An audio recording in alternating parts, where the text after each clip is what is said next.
we cannot believe the level of fame Connor Storrie and Hudson Williams have both experienced. I'm all here for it. Like, yeah, go squeeze your fat ass in that fucking... Welcome back to Twink Tank. My name is Lucas. And I'm Dylan.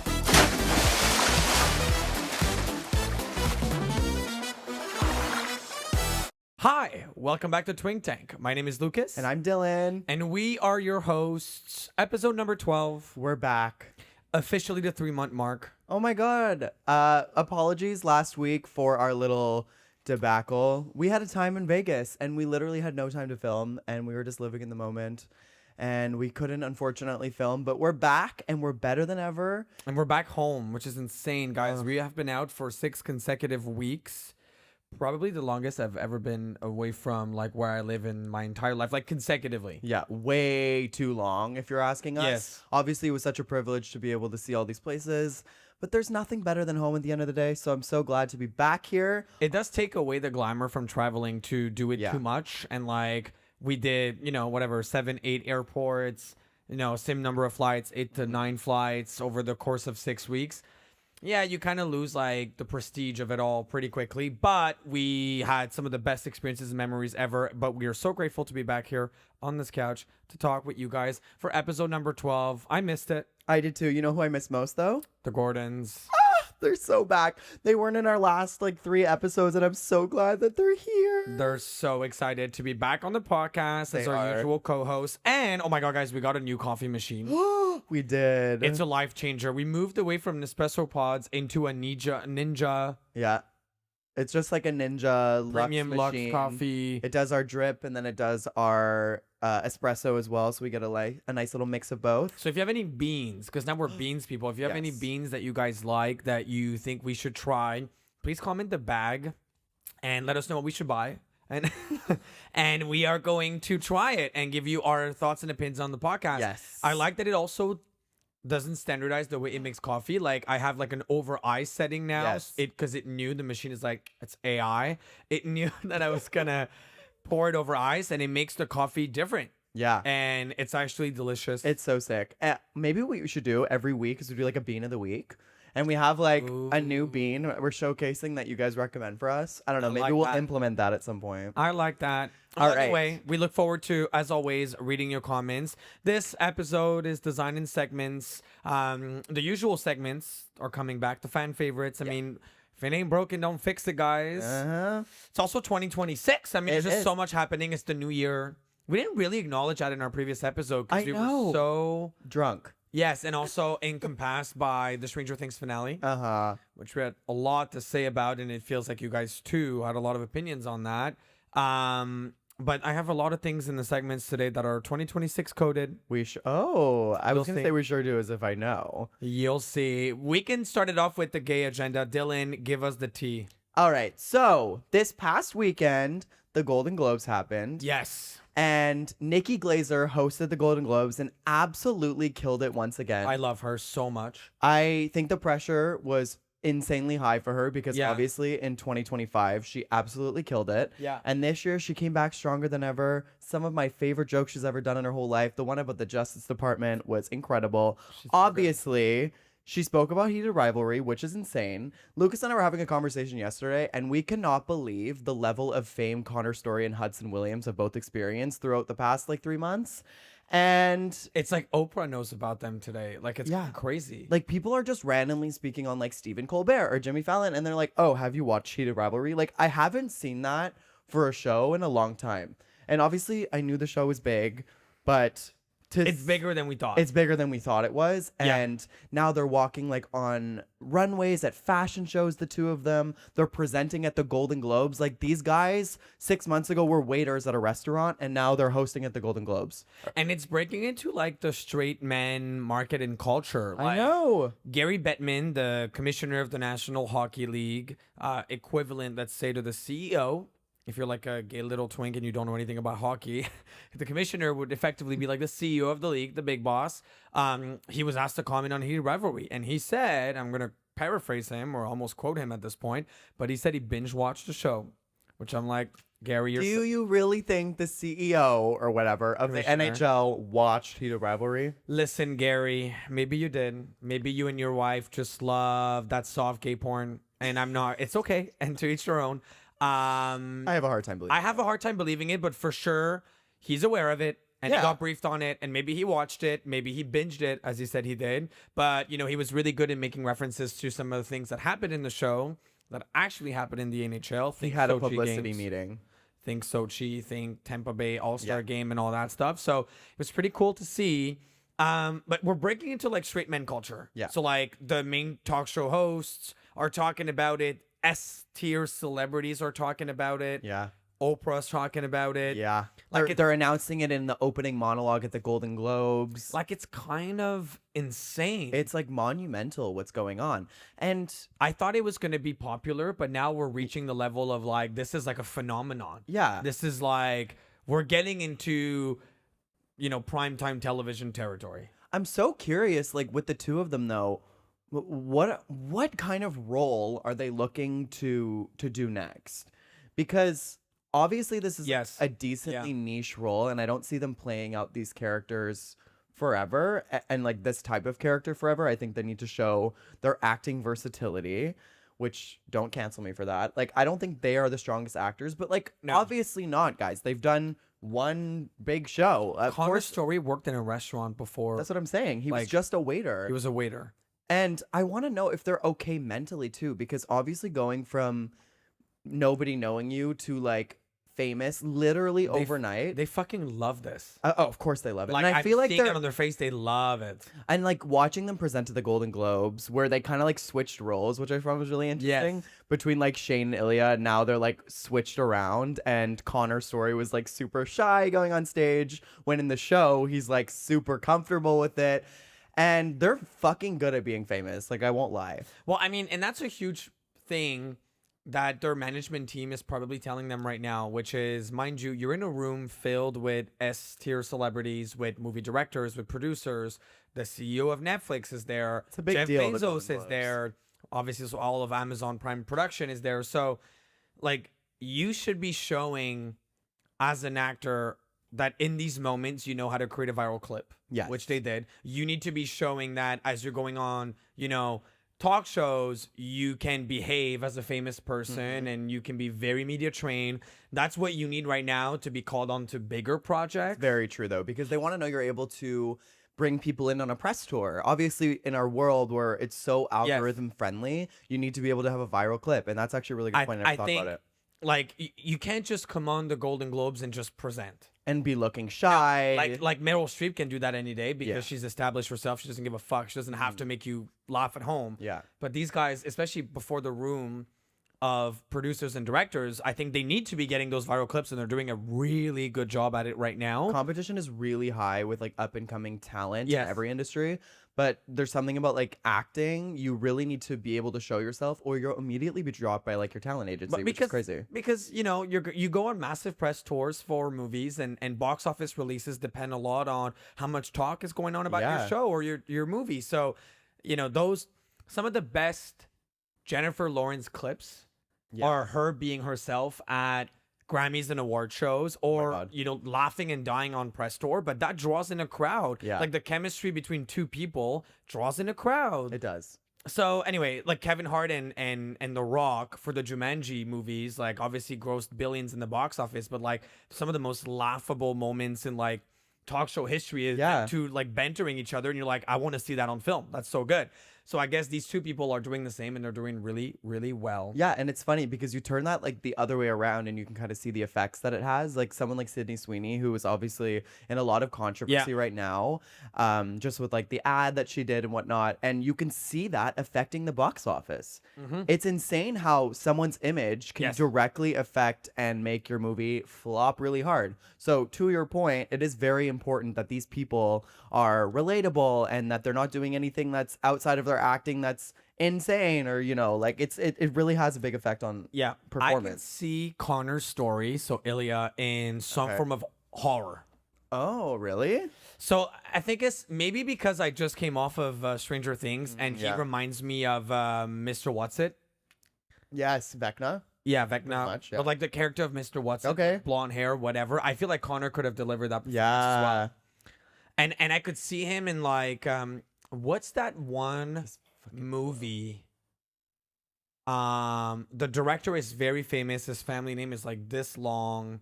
It's about the guy that has like 26 different personalities. The actor is very A Beautiful Mind? No. No. That's a no. And it's a horror movie.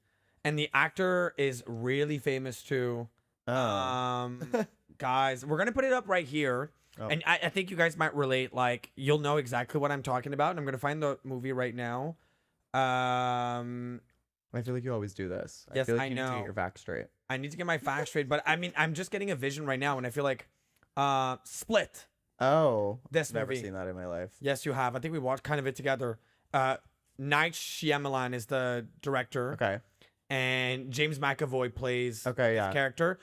I think like Connor Storrie could do something like this. Split, very good horror movie. Okay. Connor, you should look into this. I see both Connor and Hudson being something superhero related.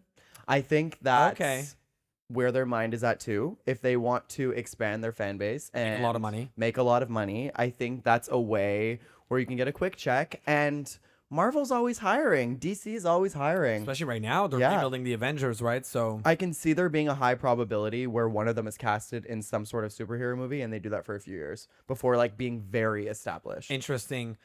Also, one of the things that you and I were talking about is obviously the show is good. Yeah. But the show is not incredible. Yeah. There it is. I said it. Yeah. It's not Breaking Bad. No. It is not Game of Thrones. It's not White Lotus. It's not Stranger Things. Yeah. It's nothing. And I understand it had 2 pairs of socks as a budget. I understand. But the writing and the acting, although they were good rom-com, almost Hallmarky kind of like No, I think okay. I whenever I talk about this show with someone, I'm always walking on eggshells because people get really sensitive about your reaction to this show, which I find interesting.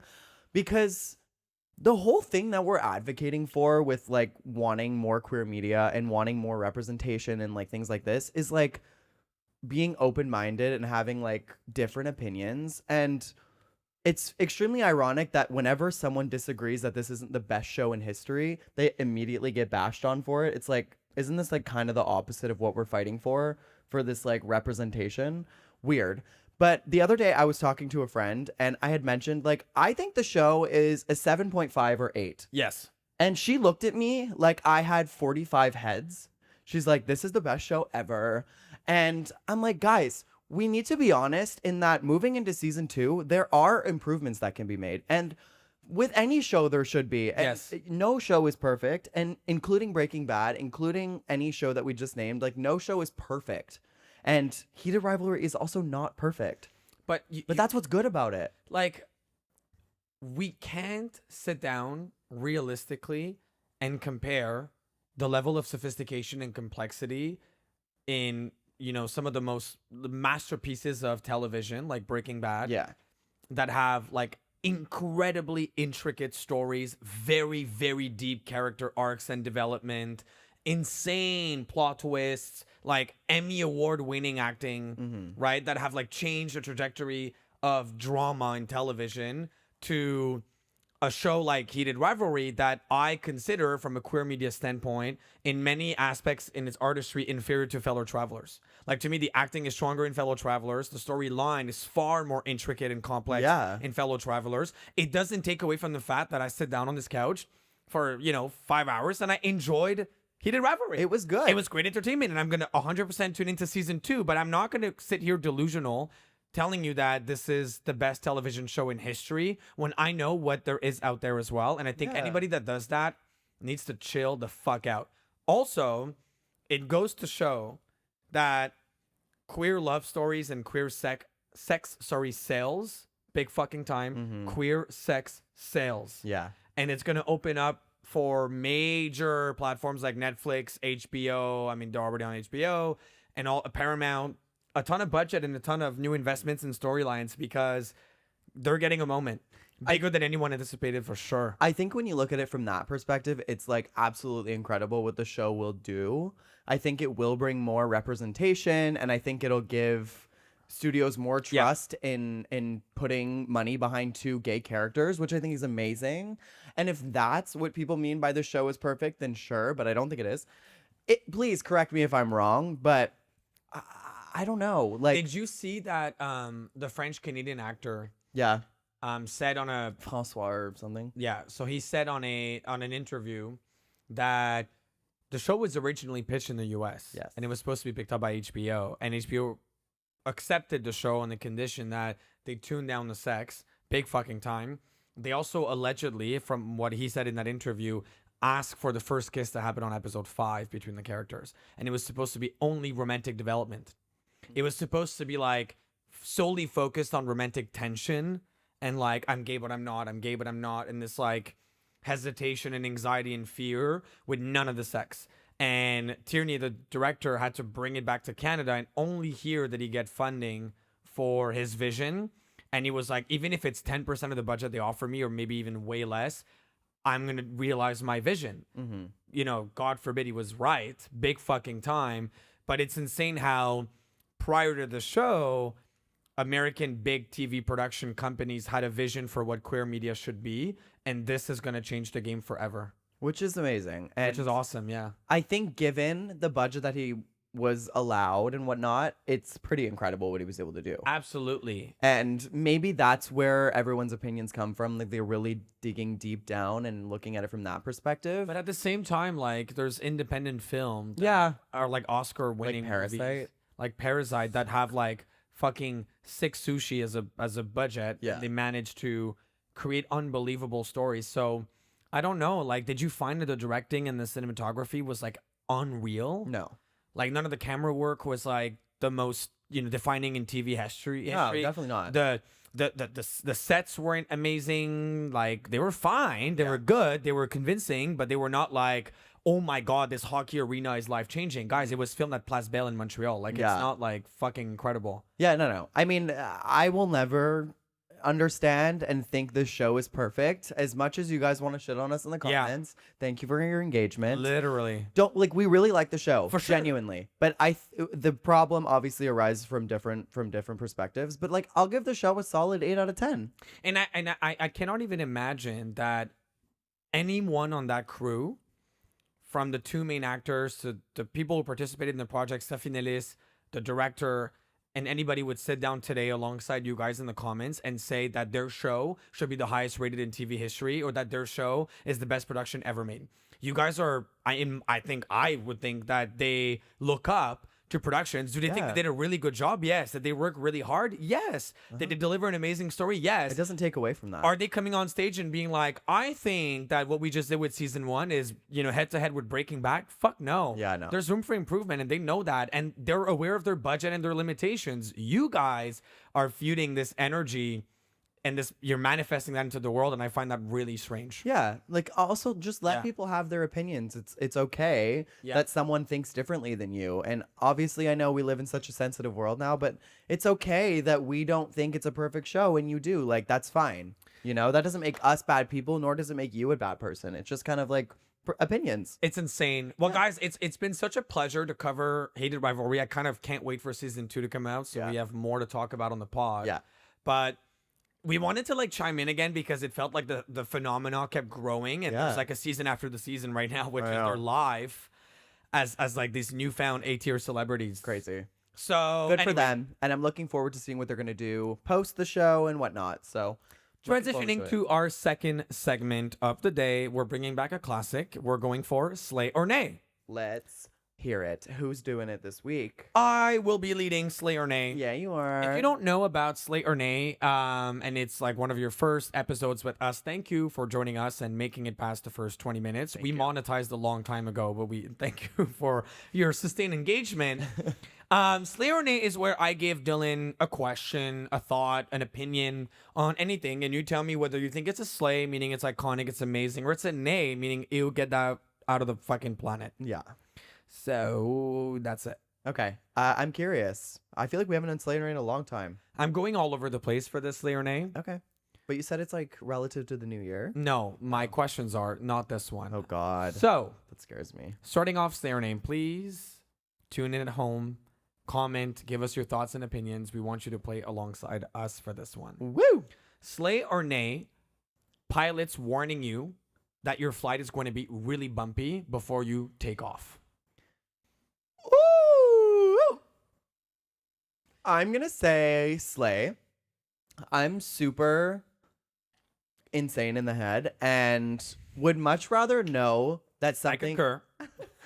I would much rather know something is going to happen than like be surprised, because I'm like, I mean, okay, I kind of have mixed emotions about this because obviously I'm a very anxious person, but I feel like I'm more spontaneously anxious than like if I understand something is coming, I can like deal with it and be like, okay, this is going to be the worst fight of your life. And then if it's not, I'm like excited that it's not going to be. I prepare for the worst, and I know that's like probably a shitty No, way of it's smart thinking. because you're never disappointed. Yeah. And yeah, I'm like that with a lot. Like everyone always asks me the question, like, would you, well, not often, but like it's a question that comes up where it's like, would you want to know when you're going to die and how? And I always say yes, because that way I'm like, okay, Reassured. I'm at peace with it. I'm like, this is fine. Like this is the way it's going to happen. Whereas like Yes. the thought of it being a surprise is absolutely terrifying to me. So I also have a lot of mixed feelings about that question. Okay. The second a pilot says that to me, my flight is ruined from the moment the wheels take off the ground. Actually, from the moment we depart from the Because you're gate, like expecting it. I'm like sweating thinking about the fact that I'm already gonna have to deal with turbulence, and I'm not afraid of turbulence, the Jello theory, whatever. Yeah. I get that. I'm not afraid of like falling and dying. No. I jumped off a plane twice parachuting, right? So it's not like a huge deal for me. It just makes me nauseous, and the motion I don't like at all. And the fact that I can't go to the bathroom and I'm stuck on my seat and I like hate that part. like flight attendants take a seat. Oh, that is immense anxiety for me. Like my if the God. pilot says that, it's game over. Yeah. Like it's such a game over. So the worst part of the entire experience is not the turbulence itself for me, and I feel like that's pretty common amongst most passengers. It's just the anxiety of it all. Mm-hmm. And when you say upfront that it's going to be really bumpy, I'm anxious the whole way. I would much rather be like you saying like, oh, like 2 minutes before it happens, like we're going to enter a little episode. It'll be a few minutes. Yeah. We're going to ask everybody to take their seat. Also, guys, it's never as bad as they make it seem. Like I've been in fucking hundreds of flights a year at this point now, I've been through all sorts of episodes in turbulence. You just had a really bad one in Chicago. It was so But like bad. it's also not like, you know, it's also like woo! See, but he Like- told us that before the flight, and I was like, oh, okay, this landing is going to be absolutely shitty. And I was prepared for that. But would you have rather him being like 30 minutes as you start descending to be like, we're gonna hit some winds? And why did they have to tell you at the beginning? Where now the whole flight, the only thing I can think about because is he had I'm said, gonna die. because he had said like the whole flight's going to be smooth until we get to landing. So I was like, oh, okay. As soon as we get to like the last 30 minutes, it's going to suck. But like, I'm at peace with that. I wasn't Or at when peace they're with it like, because we're- we almost died. But We're gonna take off in perfect blue sky, and then about an hour in, we're gonna enter a tornado, and then we're gonna pass that, and then it's gonna be 40 minutes of fine, and then it's gonna be a The thing really is- shaky bumpy. We're gonna try to get around it, and then we're gonna land perfectly fine. Like when he tells me that, I'm like, this is awful. yeah, Like I don't now know. I'm already anxious the whole way. I don't know. I'm angry when they say that because I just don't want turbulence anyway, period. I Yeah. don't want any of it. But I don't know. I would rather know. I'm going to say slay. Okay. Well, you know, to each your own. Give us your thoughts and opinions. This is a good one. It's like a hard to it's one you have to debate. Yeah. Okay. Slay or nay. This is niche, but also crazy. Slay or nay, cave exploration videos. The guys that are like caving and crawling, going Okay. up and down. You know my thoughts on this already. I am the most claustrophobic person on planet Earth. Watching a video like that makes me have sweaty palms. But don't and- you have like a little like No. It's just like kind of curious, like when you see a death video and you're like, oh my god, I kind of have to watch this all over again. That's more interesting to me. I can't watch the cave thing. I have heard way too many horror stories, and also I can't even get into an elevator without having a panic attack. Like it's watching that. I can't. It gives me so much anxiety. It gives me so much anxiety, but there's something about it that's kind of like horror or gore. It's like an adrenaline rush. Yes, and I'm kind of like I'm all here for it. Like, yeah, go squeeze your fat ass in that fucking. With that juicy BBL in that fucking tight hole. Literally, what I'm thinking the whole time, you go and squeeze that fat ass with that rock, young man. Good like, boy. Like no, like Yeah, this- that's what in reality. That's what he's looking at. He's just looking at their butts getting honestly, squished. no, they're all obviously so disgusting. Like no one who's no one can look good with a camera like up your fucking and also like all the nostril. dirt on your face. Oh, like no, obviously I'm not there for the aesthetic, but No. there's just like there's something crazy exciting and awful about all of it. And none of us have asked you to do this ever. Nope.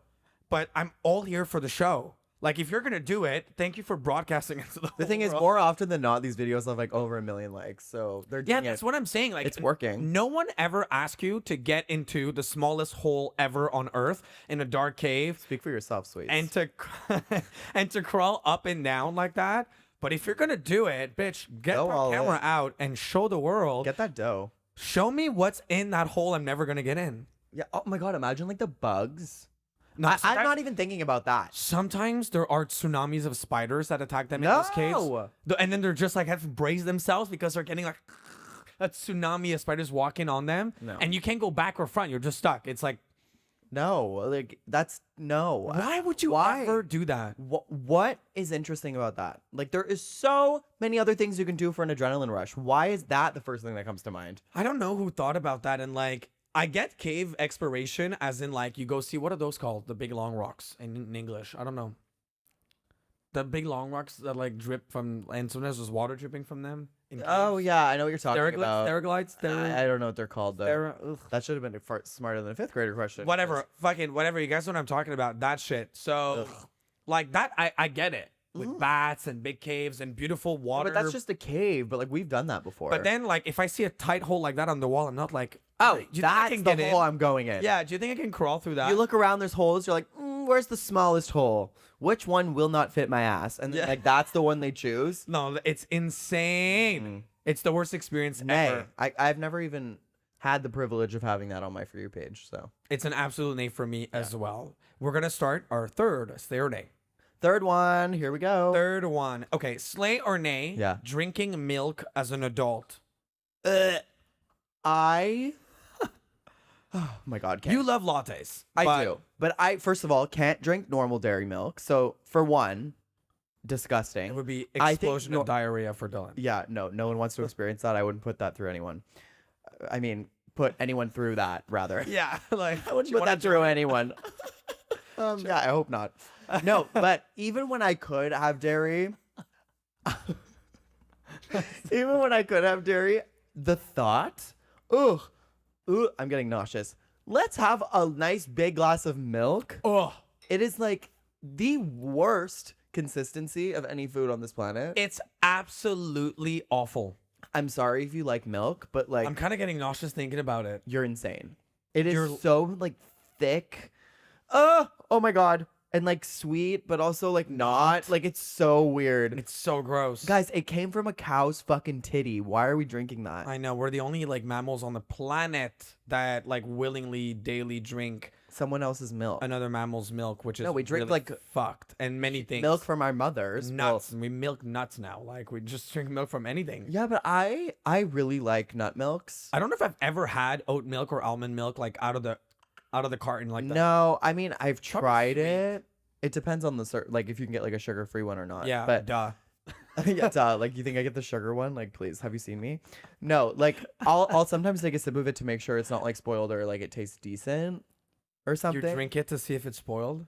Well, yeah, but like I'll spit it out, like you know. Yeah, It doesn't spoil the same way that normal milk would, though. No. You know. I just don't get it. There's a lot of people that come back home and they just crave it. They're like, oh, let me pour myself a good glass of milk and chuck that down. I'm like, I would rather have my whole fridge fall on me than Yeah. Or get eaten by a great white shark.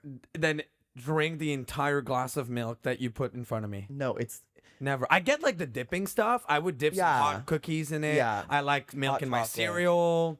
I like to mix milk with stuff. I Yeah. love lattes. But like I don't want milk to be milk to me is like an ingredient. I'm not going out of my way to eat black pepper. yeah. But you know, pepper's there. I put pepper on shit. You know? I mean, like no one really eats black pepper, so that's kind of No, but you know what I mean? Like to me, milk or like is a just thing of ginger. it's almost like a condiment or like a little thing that's an add-on. Yeah, no, for sure. I despise milk. Always have. I remember when my mom used to force me to drink it when I was younger. I like looked at her like Yeah. the devil, and I was like, I'm not drinking this. But yeah, thankfully I don't drink it anymore. There's other ways to get your calcium, folks. We don't need to drink milk. No, we definitely. It's very fatty too, like normal cow milk. Like it's just not a good option. No. A lot of the dairy alternatives too, if they're not sugar free, is still instead are really high in sugar. So just don't do that. Like get the sugar free, low calorie, low fat milk options. You don't need to drink a glass. It brings nothing in your daily diet. I wouldn't do that. There's many other ways you can get your calcium and Get your a fucking fats. supplement and move on. No, literally. Anyway, that puts an end to our Slay or Nay segment. We hope you guys loved it. As always, feel free to share with us your opinions and thoughts on all of these questions in the comments, and we're going to respond back. And if you disagree, even better. Yeah. Because that's good engagement. And then we'll absolutely clap back. Yeah, of We're course. still going to clap back. We're not scared. Text us. Yeah, text us. Okay, that's going to move us into our next section, which is, are the Twinks smarter than a fifth grader? I feel like Dylan's been cheating and reading my phone the whole time. No. Ever since I once accused him of cheating, now he like turns it around and makes it look like I'm the cheater. I'm the nerd smart one in the exam, and Dylan's like the stupid bully, and he's been looking at my paper the whole time. So, anyways, next segment. I'm going to ask the first one because he did the Slayer Nays. That's going to bring me to question. Which animal can hold its breath longer than a dolphin? I didn't know dolphins were that long. Like, if you had asked me, like, what I don't know if I think would a have said dolphin's dolphin. like 15 minutes. Don't they like? Well, yeah, they come up to the surface I think very the question often. was rather like which mammal. Ooh, definite. What's the world record for a human? Not longer than 15 minutes, which is a dolphin. That's insane. To give you the response to it, it's about 40 minutes they can hold their breath for this. Wow. I'm gonna say, like a humpback whale or a big blue whale. No, the hint is they don't live in water. Ooh, and they're a mammal? Yeah, I think it's a mammal. Yeah, definitely a mammal. Polar bears. No. They're also extremely good swimmers and hunters, and they swim for like forever. The answer is a sloth. They go in water? I guess. I mean, they kind of have to be able to hold their breath for long, because if they ever make it to a point where like They're so deep, slow. they're so slow. You have to. This is the only way. They need to manufacture them so that they can breathe underwater, or They almost. have to be able to breathe anywhere. They probably can survive in space because they're so slow. They have to be able to survive anywhere. They're fucked. And think in about any it. ecosystem, they're fucked. Imagine you can be underwater for 40 minutes. Why would they even go underwater? I don't know. That's just a fact. Don't that they I live saw. in the trees? Yeah. I don't know. Maybe they Do just they tested know it that once. they can hold I their don't. breath for 40 Probably not. minutes? Don't they also sleep for like How did we 22 figure hours that a out day? then? I don't know. Maybe they're just like putting them underwater and hoping for the best. Yeah, we're like testing all the mammals Which one will die first? because they don't go in water naturally. No, At maybe they all. do. I don't know. I'm not super educated on sloths. Yeah, and also like it's like koalas. I probably very similar, but I know koalas because their diet is mainly eucalyptus. Because they're too stupid to fight over anything else. They don't get a lot of calories from their food, and so they don't move at all or very little. They're extremely lazy to not burn the food that they consume. So the sloth is probably similar. It's like their food is probably very low in calorie, For sure. very low in nutrients. So the only way they survive is they stay still, and sleep. But I don't know why they would then spend 40 minutes in water. That sounds like an awful workout. Yeah, right. Girl, you need a lot of calories for that. Where's your protein bar? That's a good question. I didn't know that. I would have not expected that at all. Right? Me neither. I looked at it and I was like, what the fuck? My questions, Okay. as we're beginning the year of 2026, are all about fun 2025 trivia. Okay. Oh, God. Like pop culture?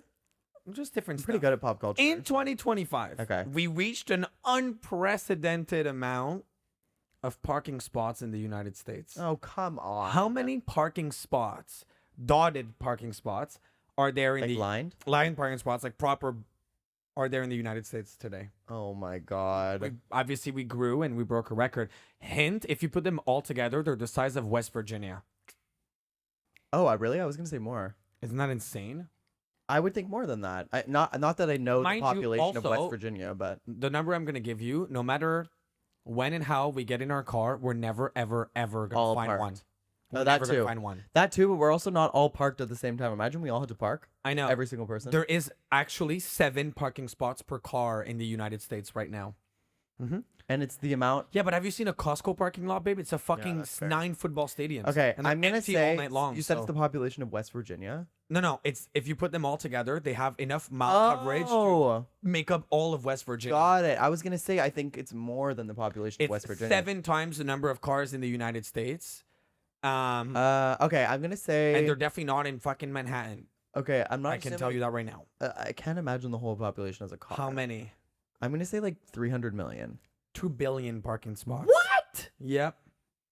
That's a lot of damn parking. But you're also thinking like there's trucks in the United States. There's army vehicles, police vehicles, a lot of cars. Yeah, that's true. There's a buses. lot of parking spots. There's a lot of like things that drive. So there's 7 times the number of parking spots that there are vehicles in the United States. Wow. And if you put them all together, these 2 billion spots, they are the size of West Virginia. Yet you can never find Literally. one. Well, it's never because fucking find one. I think in like cities like Manhattan, for example, it's way too concentrated. There's just not enough. There's also like you have to count all the parking spots in malls and in Costco's, and they're fucking useless. At True. night, right? That's These things true. are That's useless. true. Yeah. There's a lot there. Insane. I feel like that might be like a bit excessive, especially probably in like the Midwest where there's probably like 3 cars per person. Well, or sorry, clearly not, because we can't find any fucking parking spot wherever we go. So Yeah. maybe we have to go to 4 billion. I think let's just double it. It's Let's all just of double West it. Virginia, I saw that guys. they were Isn't that moving insane? that's- An entire state is dedicated to parking spots in America. That's crazy. That's a good question. But like, as if I know that. I have more. Okay. Okay. The next question that I have for you: what is the longest running #1 song on Spotify's global chart of all time, with 201 days? It was #1 for 201 days. Not consecutive, but yes. Oh, it's All I Want for Christmas Is You. No. Oh no, that doesn't make any sense. Spotify hasn't been around for it. That I know is the longest running, like #1 single in history or something. Yes, on the Billboard Hot 100. But this is the Spotify daily chart. The song that spent the most days at #1. Mm-hmm. With 201 days. Is it really recent or it's an old song? It's pretty recent. Golden. Nope. The answer is Die With a Smile by Lady Gaga and Bruno Mars. It was my second guess. I'm sure like Birds of a Feather, then it's really close. So yeah. No. I think they were peaking around the same time. Maybe Fate of Ophelia is gonna beat it. Maybe, but it's not #1 anymore, which is crazy because of that fucking DJO song. But what I was gonna say is it overtook, which had a record for like 5 or so years, Dance Monkey with 120 days. So Wow, it has that's a a large long- gap on it. Die with a Smile. I said it before he said it. Let's rewind and see that happened. So I do get a point for that. Thank you. Thank you. But yeah, crazy. That's a long Insane. time at #1, yeah. It's still like #8 and it's been 2 years almost. More on my 2025 trivia, the Okay. things and numbers and funny quirks and stats hear about it. the year that just passed. This year, 50% of the world's energy was used on one thing only for humanity. What was that thing? What did we use 50% of the world's energy on? 50. I almost made a joke being like ChatGPT. No. Imagine. Could have been AI. Maybe it's AI. No, it's definitely not AI. 50% I of think, all of our I energy. think we would be talking about that as like more of an issue if that was the case. Ooh, that's hard. 50% of the energy, You guys are getting ASMR. like electricity or something. Interesting.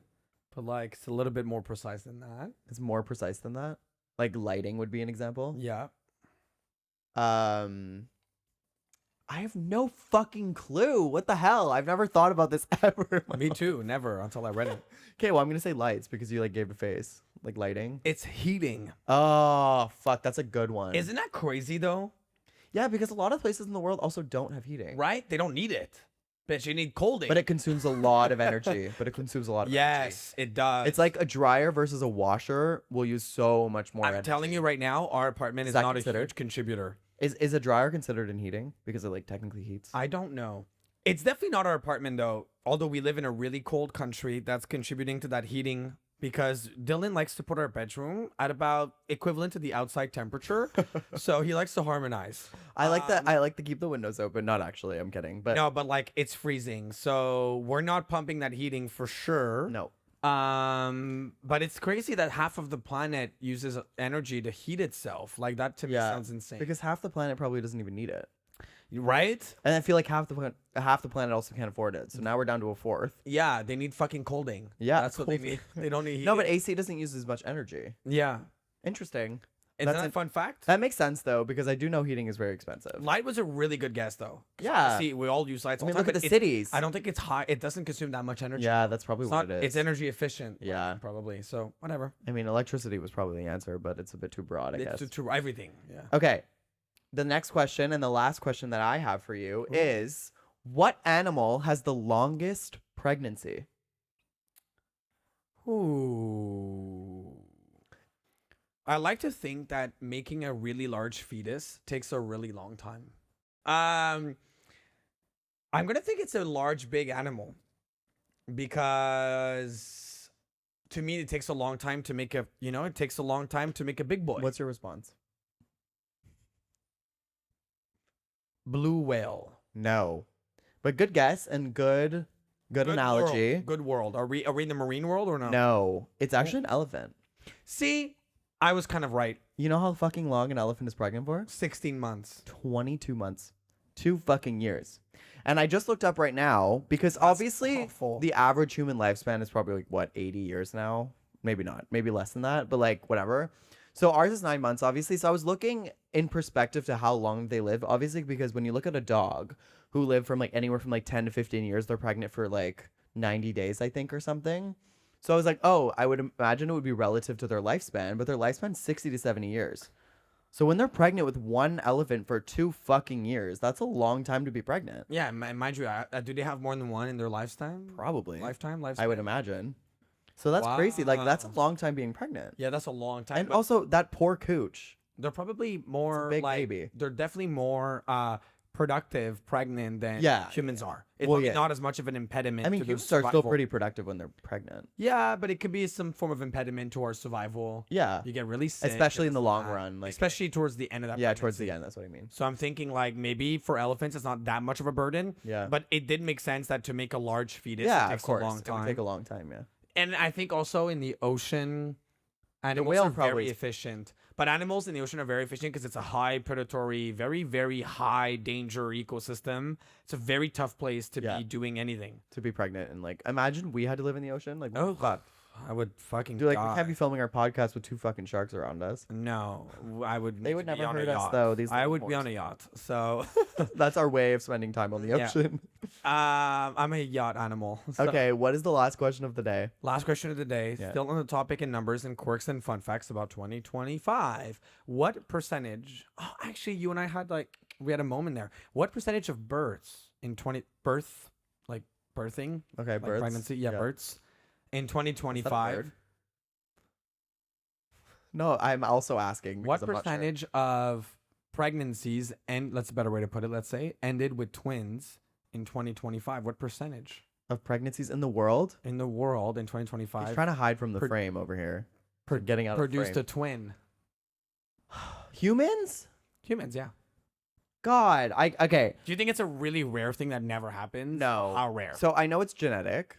So that's something that gets passed down from genes. So obviously it never ends. So I feel like the percentage probably doesn't change much over the years. I feel like the percentage It's very rare. is what you would expect it to be. I feel like it's very rare to have twins if it's not in your family. I don't think that happens. I You think don't it's know very a lot of twins. So try to think about No, like I'm gonna what say percentage like of people in your life are twins. It's probably a good number. I'm gonna say 3%. No way. No fucking way. Shut up! 3%. Oh my god! Guys, we've never been this smart. The podcast is Percentage? Like that's hard. that's insane. What? That was Statistics? crazy. Percentage? No, but like Guys, that's really hard. I don't know a lot of twins. It is. Guys, percentages are I really was definitely. complicated. I was gonna say 5, and then I was like, but even 5%. It's a lot, right? I feel like 3% is exactly what it needs to be. Well, duh. Dylan and I are so smart. That was like insane. Guys, we're 12 episodes in. We've learned a lot of things. Yeah, We've totally. had like what are Is this? our IQ 72 of improving? those. We've had 72, 6 per episode. Do you think our IQ is improving or degrading Dramatically, as we continue Dylan. on our podcast? Percentages were hard 12 episodes ago. And now I we're was like crushing. 2 billion% for Yeah. anything. You're like Alberta Yeah. first episode. So like, no, guys, we're definitely getting way smarter. Yeah. By the minute. I think we're just getting less shy. I mean, at the end of like maybe like season 6, we're gonna be like, what molecule compounds into? yeah, we're gonna be like, so according to my calculations, Yeah. this is gonna be this. Yeah, and I mean, I'm already getting like I know a lot about the animal kingdom because I know Right? like fatty animals make a lot Yeah. of pregnancies. Anyways, thank you guys so much for listening in to our silly questions. And Yesterday, it's funny enough, we had a friend over and she was giving us like feedback and she was like, I really love when you guys do that because it has me thinking too and it makes me learn things that I've never really thought of before. So we're glad that we're having that much of an impact. It's like kind of crazy. Maybe next year we'll win the Golden Globe for Best Podcast. I think we should be in line for a Nobel Prize for knowledge. Yeah. Is that a thing? Yeah, that's coming. I forgot. I don't think we're supposed to talk about that yet. Yeah, so they want to nominate us for like Queer Media Impact, whatever. It's much like no things big deal. happening. So yeah, that's pretty much it. So Yeah. call us HBO, Yeah. We'll write the next season of Heated Rivalry. I would love that. Well, guys, thank you so much for tuning in. It's always a pleasure to spend time with you. We're so glad to be back home, and now We can have like a consistent schedule again. guys, we're gonna be pushing slowly but surely the end of season 1, Mm-hmm. only to make a comeback into one of the most iconic events of 2026 with direct feedback from front stage, backstage, side stage, all the stages. All the fucking stages. We're gonna give you all the fucking stages and feedback. all the Coachella tea, if you couldn't already tell what he was hinting at. So, but there's more to come. more to Don't come. cry just yet. Nope. Season 1 is not over, and we're going to see you next week. In the meantime, please make sure to like, subscribe, comment across all channels, video or audio formats. If you're watching on a major podcasting platform, give us a 5-star review. Tell the world that we are the best podcast you've ever listened to. And as always, we're going to miss you. We're going to miss you very much. And that brings us to next week, which will be episode 13. Maybe we should talk about something spooky next week. Talk about something lucky and All right. and weird. Thank you guys so much for tuning in. We love you all very much. And we'll see you next week on episode 13. Bye, guys. Bye, guys.